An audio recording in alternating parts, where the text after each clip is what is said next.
It so happened that I was sat in the sun with a book, and just as I was about to nod off, a little voice called out to me. "Excuse me, what is this for?"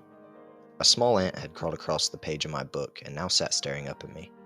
"What?" I said. "Excuse me," the ant said. "What is this for?" "What is what for?" I said. "This great black and white expanse I'm standing on now." It tapped the book with a little black leg.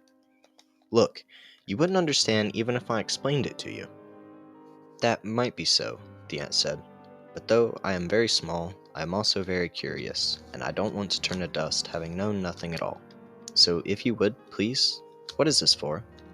He stood on his two back legs, eagerly awaiting my answer, and his antennae stood at attention most respectfully. I said, "It's like this. You're standing on a page. Pages are made from trees, we put lots of them together and we call it a book." "What is a book for, then?" the ant said. "Well, it stores thoughts," I said. "That way we can transmit them to people very far away."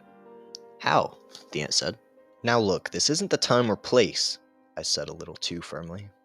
The ant bows his tiny head and his antennae wilted. I said softly, "Look, you see those little black squiggles, excuse me, to you, very big black squiggles about you across the page?" The ant nodded. "Those are words and numbers," I said. "They don't look like words or numbers," the ant said. "They represent them," I said.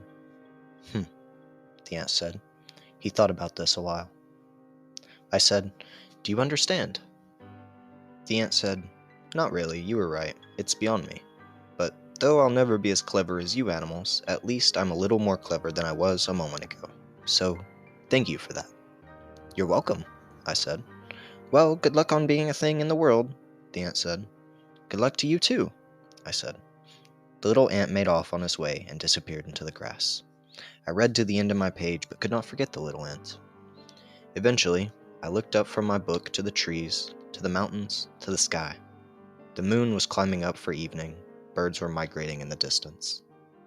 I called out, "Excuse me, what is this for?" "What?" came a booming voice from above. "This great green and blue sphere I'm standing on now." I patted the ground with my foot. "What is all this for?" "Look," the voice said. "You wouldn't understand even if I explained it to you."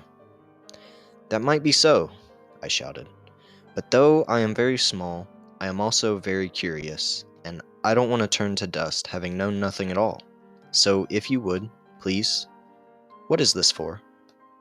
And the voice said, "It's like this."